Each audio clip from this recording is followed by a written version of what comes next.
Di buku Prabowo sebenarnya yang diperjuangkan itu hanya dua. Dia menyatakan, saya masuk ke politik agar membuat kebijakan untuk mengembalikan kedaulatan rakyat dari oligarki. Itu di bukunya beliau katakan. Paradoks. Yang kedua, menyatakan bahwa agar ekonomi kembali ke rakyat dari penguasaan oligarki. Nah, oligarki saat ini, kalau oligarki pada saat Pak Bung Karno, saya bilang itu di halaman rumah, lempar daging masuk, lempar ayam masuk, itu di luar rumah. Pada saat Pak Harto, itu ada di pavilion, nggak boleh masuk ruang utama. Pada saat Jokowi, itu dia ngusir penghuninya yang dia ada di dalam dapur mereka. Di dapur mereka. Nah, itulah oligarki, itulah yang... Nah, sekarang dia sangat berkepentingan kepada Fufu Fafa berlanjut.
Nah, siapa yang berkepentingan agar Gibran menjadi presiden?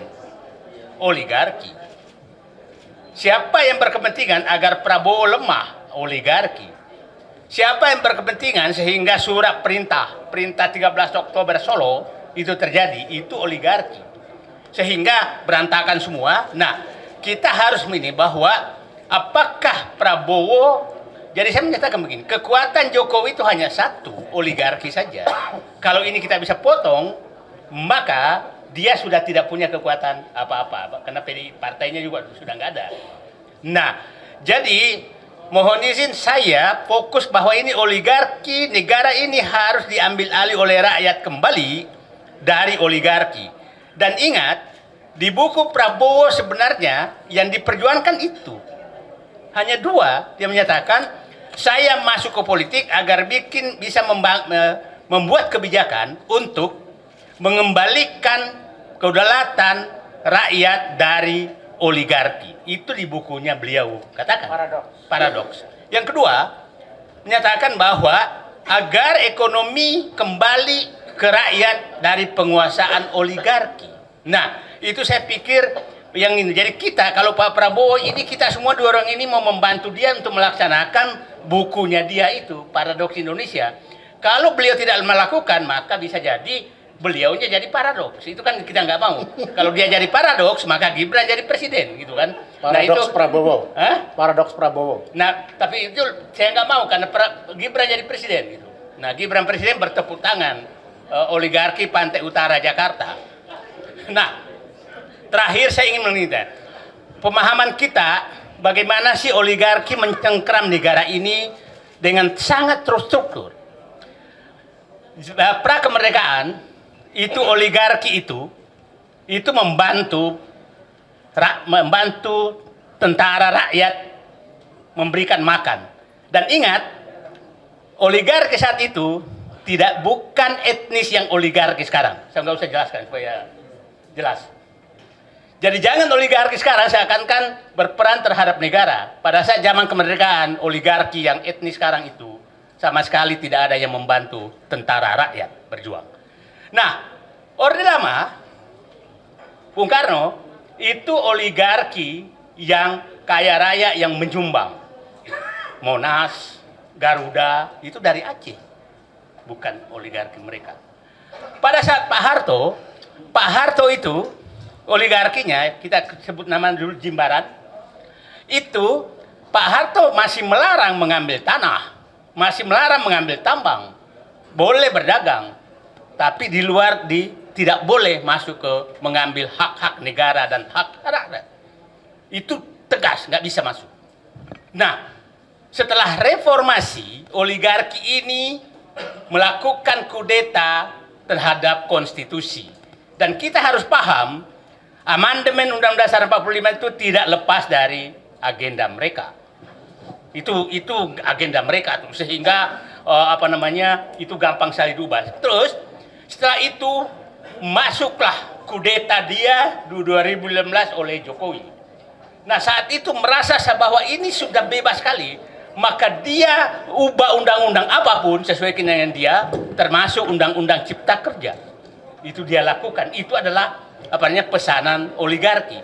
Setelah itu berhasil, udah ada pasang undang-undangnya, maka dia ubah menjadi PSN di mana-mana atas keinginan oligarki. Nah, oligarki saat ini, kalau oligarki pada saat Pak Bung Karno, saya bilang itu di halaman rumah, lempar daging masuk, lempar ayam masuk, itu di luar rumah. Pada saat Pak Harto itu ada di pavilion, nggak boleh masuk ruang utama. Pada saat Jokowi itu dia ngusir penghuninya yang dia ada di dalam dapur mereka. Di dapur mereka. Nah, itulah oligarki, itulah yang Nah, sekarang dia sangat berkepentingan kepada Fufu Fafa berlanjut. Jadi, yang kita lawan ini adalah mengambil kembali kudeta negara ini oleh oligarki bersama dinasti Jokowi. Itu yang kita harus ambil alih. Dan kembalikan kedaulatan kepada rakyat dengan mekanisme yang ada. Nah, itu saya mutar-mutar semua itu yang terjadi. Coba bisa bayangkan. Bulan Juni, itu bulan Juni atau Juli, Juli, dulu Jokowi menandatangani, contoh saja bagaimana oligarki. Juli dia tandatangani Rempang, kerjasama Cina tentang Rempang di Cina sana, disaksikan Jokowi dan Jinping. Agustus, Menko Perekonomian Airlangga Hartarto yang tanda tangan di sana itu Bahlil. Kita harus mulai sebut nama supaya jangan mereka terus enak aja. Nama kita harus mulai sekarang karena kita harus identifikasi siapa sebenarnya alat-alat oligarki di negeri ini dan berbungkus politik. Airlangga Hartarto Agustus menandatangani PSN Rempang. Bahlil langsung menyatakan 22 September Rempang harus kosong. Belanda saja tidak sejahat itu di negeri ini sejak zaman dia menjajah. Kok ada orang jahat begini? Hanya sebulan rakyat harus diusir yang sudah puluhan tahun, ratusan tahun tinggal di situ. Nah, ini betul-betul menurut saya sangat berbahaya bagi bangsa ini. Kita tidak tahu, ini sedang diskusi kita di sini. Tahu-tahu nanti rumah kita sudah ditetapkan dengan PSN, maka kita digusur. Kita tidak tahu. Ya, NJOP-nya tidak. Ini semua sudah di. Jadi jangan sampai ibu merasa punya warisan ke anak ibu, padahal sudah diambil semua oligarki dengan Jokowi sebagai bonekanya. Itu yang harus kita ini kan. Nah, itulah coba bayangkan ada satu provinsi itu tanah izin macam-macam di provinsi itu. Ada 5 provinsi, ada satu tapi nggak usah saya sebutkan cuma nanti dianggap provokasi lagi. Yang tanah-tanah yang diserahkan ke oligarki sudah lebih luas dari provinsi tersebut. Artinya seluruh rakyat yang tinggal di provinsi itu sudah menumpang, tinggal menunggu diusir. Jadi kalau Fufu Fafa ini terus jadi dinasti terus, maka ini kita semua menjadi penumpang dan akan diusir oleh mereka. Itu yang harus kita harus ingat semua. Nah, itulah saya pikir. Jadi saya menyatakan Pak Deddy Sitorus, terima kasih.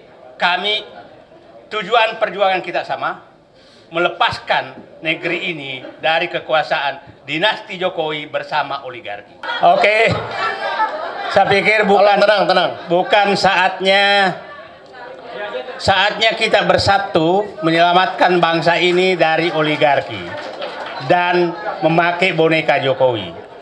siapapun yang setujuan itu, itulah teman kita.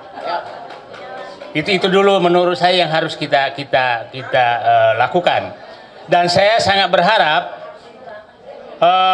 ya terima kasih ke Mas Hasto sudah membuka.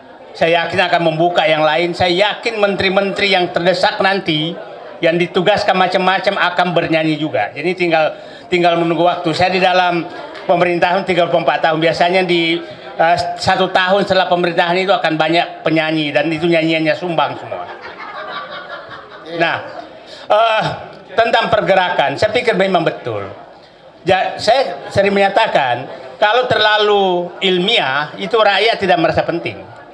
Saya pengalaman 6 bulan 26 hari ini, itu turun tiap hari ke PSN PIK 2, dan itu baru kita punya fakta buka ini, dan itu bisa menggerakkan seluruh Indonesia. Jadi saya pikir, saya setuju memang bahwa kita konsisten saja, jangan terlalu banyak agenda. Agenda kita adalah negara telah dikooptasi oleh boneka Jokowi yang belakangnya adalah oligarki. Itu agenda tunggal kita yang harus kita lakukan. Nah, caranya tadi Pak Eros harus menyatakan, oke, hari ini kita tidak berharap terjadi proses lewat partai, tapi saya nggak tahu besok.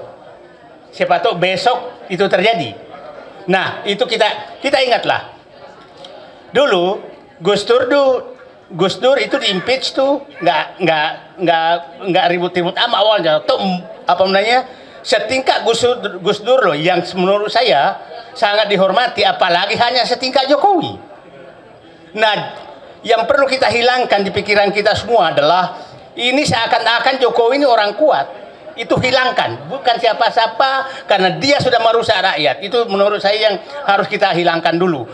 Kuatnya dia hanya karena didukung oleh oligarki, bukan siapa-siapa menurut saya. Nah, dan kita sudah tahu oligarkinya siapa, kita sudah tahu. Jadi itu yang kita, dan mungkin saja kita nggak tahu di atas oligarki ini sudah mikir nih, lama-lama kita kena juga nih. Nah, itu menurut saya kita terus berjuang bersama. Dan saya sih melihat bahwa tadi yang dikatakan, saya melihat dengan kesadaran publik mulai seperti ini sekarang, dan memang publik kita harus sadarkan terus, maka saya punya keyakinan bahwa insya Allah negara ini masih bisa kita selamatkan. Jadi pulang dari kita semua bahwa tugas kita adalah menyelamatkan negara dari cengkraman oligarki yang bonekanya adalah Jokowi dan Fufu Papa. Ya. Terima kasih.